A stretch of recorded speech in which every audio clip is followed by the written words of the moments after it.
Hi everyone, my name is Isabel McWhorter. Today is November 21st, 2021, and today I'm going to be doing my second video presentation for the Health, Safety, and Nutrition class this semester. The last topic was safety, and this time I'm doing a health topic, and I've chosen childhood obesity. So let's just go ahead and get right into it. So childhood obesity is a pretty big and serious problem here in the United States. According to the CDC, childhood obesity is usually classified by a child's BMI being at or above the 95th percentile. The percentile is just kind of compared to other children, their sex and age. You probably remember going to the doctor as a kid and them telling you what percentile you were for height and weight, different things like that. So obesity is actually caused by a wide range of different factors, including, obviously the most important is nutrition and poor nutrition choices. Other factors can include socioeconomic status, gender, and poverty level, which tends to be factors for a lot of things. But in fact, on the CDC's website, they actually state that in 2011 to 2014, children and adolescents between 2 and 19 years of age, the prevalence of obesity decreased as the head of households' level of education increased. So what does this mean exactly? Obviously, somebody with a higher degree or more level of education is not necessarily at risk for having, or not necessarily going to be guaranteed a child without childhood obesity.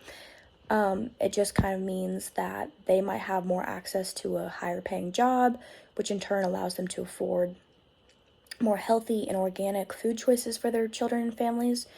Unfortunately, here in America, unhealthy food is just cheaper. It's sad, but it's just how it is. That's where the poverty level kind of comes into play. People with less income tend to not be able to afford healthier foods for their families. Feeding a family of 4 off the dollar menu at McDonald's is a lot cheaper and a lot more convenient than going to the grocery store and buying all organic ingredients to make a full course meal with that has a food from every food group. It's sad. It's just the reality that we're kind of living in today. So, when a child is classified as obese, they actually become at risk for a multitude of other health factors. It's kind of just a laundry list of health factors, honestly, or health complications. A few of them include hypertension, high cholesterol, cardiovascular disease, which is caused by hypertension and high cholesterol, impaired glucose tolerance, insulin resistance, type 2 diabetes, and other breathing problems such as asthma and sleep apnea. It's sad, but it's just being obese just causes so many other different health factors or health complications. The CDC does have a couple recommendations that they recommend to prevent childhood obesity. Obviously, eating more healthy and nutritionally valuable foods is their main recommendation. They actually have a visual representation that you can base your meals off of that they call My Plate. You can find it with a simple Google search.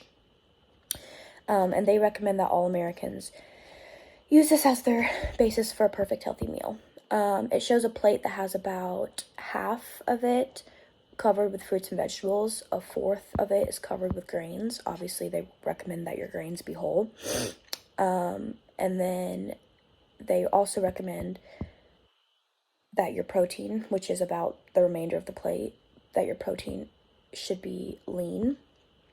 They also recommend that you have a serving of dairy with each meal, whether that be milk, which they want to be skim or 1%, or a serving of non-fat yogurt. Those are just kind of every food group that you should try to have with every meal. Obviously, is every meal going to be perfect? No. As long as the majority of your meals follow this kind of like guideline and basis, you should be in the green zone for preventing childhood obesity. The CDC also has some other recommendations like limiting medication use unless it's like absolutely necessary, establishing healthy sleep routines that allow for the full and recommended amount of sleep for each child based on their age, and also just getting enough physical activity during the day. Obviously, you've probably heard these things all your life, but not following these recommendations could obviously have, like we mentioned earlier, the laundry list of health complications. So, yeah, that's kind of it for me today. I really, really appreciate you listening, and I hope you maybe even learn something new. Thank you so much for listening and watching. Bye.